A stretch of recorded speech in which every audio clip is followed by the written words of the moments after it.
I will get more into spiel later, but I don't want to take any more time away from our next talk, which is one of the ones I am most excited about, to be honest.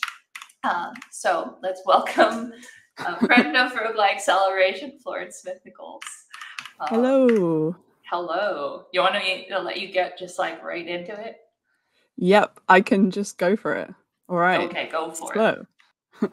Welcome to another stupid date, Love Island as a roguelike. I'm your host, Florence Nicholls, and I'm a PhD researcher in games AI, specifically archaeological approaches to procedural content generation. But today I'm going to be talking about reality TV because I watch a lot of it. And let's play Love Island because, after all, Love Island is a game, so why not? And the way Love Island works is, of course, you get couples. And even though, obviously, an @ symbol doesn't inherently have a gender, in Love Island, there are only two genders, men and women, and there are only heterosexual couples. So I've kind of represented this with these abstract symbols. And then, so as you would expect, kind of a lot of the sort of tension in Love Island comes from kind of the idea that islanders want to explore their connections with each other. And this happens in our version of Love Island as well. So Equals wants to join in with Divide and Plus because they're all bonding over their love of Ed Sheeran albums. And then, of course, the @ symbol has like main character syndrome. So they want to get with Alpha because they think that's a better like suit for them. And then Coffin and Sun start a forbidden romance, but then Bombshell $sign enters the house and they get the chance to break up a couple. So what will happen? Well, we get the recoupling kind of ritual that Love Island has, and this is like kind of turn-based combat in a way, as I kind of say, or at least if you watch Love Island, then you know that kind of the order in which people get to choose which person they want to couple up with is very important. And in this case, $sign decides that they want to be with Omega, so then that leads the @ sign to get what they want, which is to be with Alpha. The moon saves Equals. They can still be around, even with Divide and Plus. And then the Sun and the Coffin do end up together. But sadly, that does mean Umbrella is dumped. And that's permadeath, basically, in Love Island. That's the end of the game for the Umbrella. And this is essentially the core game loop of Love Island, right? And as you can kind of see, like with each run, or at least like each week, so to speak, like the dating landscape like changes each time. So it's kind of through this that I wanted to show in kind of a simple way how kind of like the core game mechanics of Love Island feel like a roguelike to me. And in that spirit, I also want you all to vote for your favorite couple of the Roguelike Celebration version of Love Island. So you can either scan this QR code or you can go to menti.com and use this code. And then at the end, I will reveal who our winner is. And don't worry, I'll also have this on some of the other slides as well, in case you miss it right now. So I'm kind of going to go through a few themes, which I think are interesting to think about in comparing Love Island with roguelikes. And first of all is archetypes. So in Love Island, as in many reality TV shows, you get these kind of archetypal characters. So, for example, it could be the everyman, it could be the Joker, the girl next door, or maybe the vixen. And as you can kind of see from this headline, a lot of these are very gendered and actually become quite toxic. And I think that's actually kind of like a useful thing to think about in general in terms of how we use archetypes in different kind of media forms, including roguelikes and games in general. And of course, with roguelikes, they're very much kind of influenced by TTRPGs. So that's why you have different classes and things like this.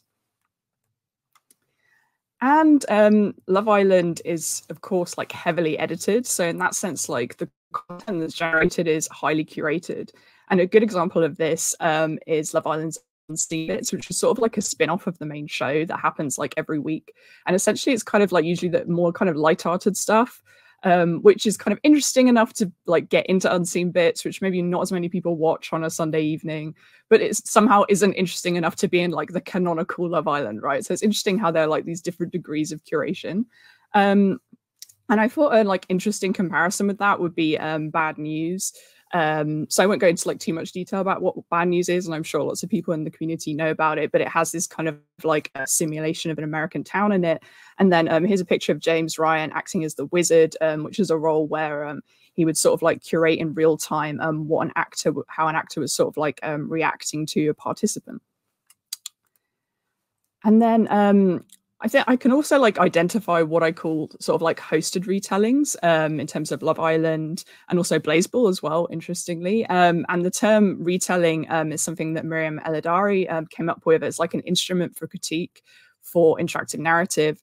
And it's kind of like what you would expect it to mean. Essentially, it's the idea that if players are kind of motivated to retell their gameplay experience, then that is an indicator that they found something interesting or memorable in some kind of way.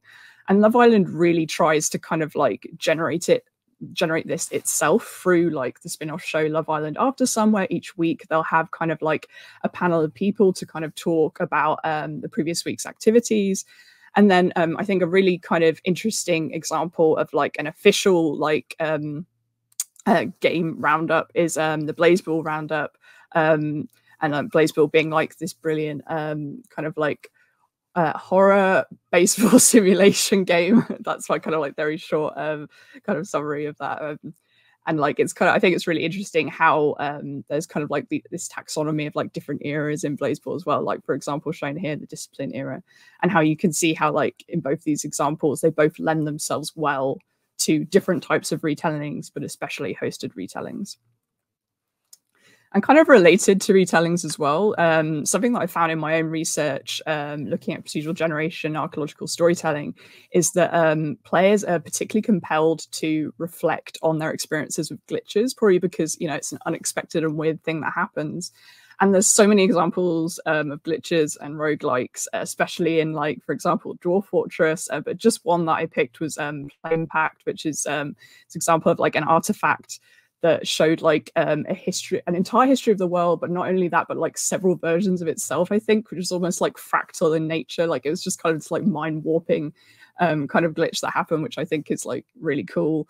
But you also like arguably get glitches in Love Island, which kind of makes sense because like there's this such high turnover of content, right? That like it's kind of like almost inevitable that you'll get these weird like editing glitches. So for example, here on the screen, you can see that the contestant Dami is kind of like both in the foreground and the background at the same time. And it's funny, if you look up this example, there's actually like quite a few like articles about this online. So people were clearly like found it like funny or like interesting. So yeah, I think again, that's a good example of a similarity between the two. And I've kind of like mentioned audience participation already. And obviously the most obvious example of this is that like people can vote for their favorite couples on Love Island. But also social media like plays a really huge role in the editing of Love Island, to the extent that the social media team is actually on site in Mallorca where it's filmed, like kind of informing the editing in real time. I didn't realize this until recently, which I think is super interesting. And then I think a good comparison with this is the game Neurocracy, because in kind of like the recent release of that, they had like a bespoke kind of conspiracy board tool, which allowed players to kind of visualize their own kind of ideas about what they think was happening. And then this got kind of like the developers and the writers like use that to inform kind of like the weekly live game design of the game, which is really cool. And then I had to give kind of a shout out to Cupoid, which is kind of the AI host of the reality TV show in Neurocracy, as envisioned by Lee Alexander, who of course is giving a talk tomorrow about reality TV and roguelikes, which I'm really looking forward to. So that just seemed really appropriate to shout out. And a kind of stylistic device of reality TV, but specifically Love Island, that I find really interesting is the confessional. So it's this thing where like, you know, they'll cut away to like an islander giving like their perspective on like events happening, but of course it's like recorded at a different time. In the case of Love Island, it's like in a specific like physical place, like within the set of Love Island in the villa, which is the beach hut. I just find like the intimacy of this setting, but also like the voyeurism and the dramatic irony of it really interesting, because like as the audience, you kind of like know things about islanders that other islanders there just don't know, right? And I was sort of thinking like, or trying to like think about how this might translate to a digital game. And I think it's quite difficult to imagine that, especially because, you know, the heightened voyeurism of reality TV in general is because these are real people. And that of course means that's also heightened risks, right? So that's not to be taken for granted. But I think that a kind of like interesting comparison, at least in terms of like the intimacy of the setting, is the installation of Bad News, as you can see in this picture here. And I think like maybe the confessional would lend itself really well to kind of like live game design, or like kind of like hybrid game design as well. And perceptual uniqueness. So something which is kind of like a concern for both roguelikes and reality TV is perceptual uniqueness, because, you know, there's concerns around like, okay, if you're going to generate lots of content, is it still going to be interesting? In the case of roguelikes, you know, do you still want, is the replayability still there? And this is something that is actually, like, funnily enough, talked about in this YouTube video, The Rise and Fall of Love Island. Given the fact that, so for example, at the beginning of the series, there was like a lot of controversy around sort of like the lack of racial diversity on Love Island. And even though maybe arguably that's gotten better, there's still kind of like very limited diversity in lots of other ways, right? And this is actually kind of like seen as a reason why some people are now getting bored with the format. And this is really a concern for, like, you know, game design as well. And it's interesting to kind of compare this with maybe games like Boyfriend Dungeon or Hades, which do for sure have like kind of the possibility, for example, for queer relationships. But even in the case of Hades, that's been critiqued in terms of like not having much body diversity as well. And I wanted to end on kind of the irony of this like phrase that often gets used a lot in reality TV and especially Love Island, where kind of if a contestant is seen as being fake, often they'll get kind of accused of, oh, you know, you're playing the game, right? Which is so ironic because, of course, like they're all playing a game. That's kind of the point. And this kind of links in with a quote from a book which I really love called Patricia Wants to Cuddle, which if you like reality TV and cryptids, then you should read this book. That's all I'm going to say.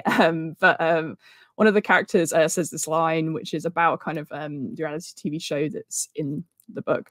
And she says, it's just everything fake about the real world, elucidated, exaggerated, and laid bare. And I really agree with that. I think what I find really compelling about reality TV is that there's like almost like an honesty to the fakeness in a strange way. Like the fact that it kind of like shows how constructed ideas, for example, about relationships are, or certain norms. And I think that kind of like is an interesting thing to reflect on in terms of like how we kind of approach simulations in roguelikes and other games as well. And now, hopefully, I'm going to find the result if I can get this to work on my phone.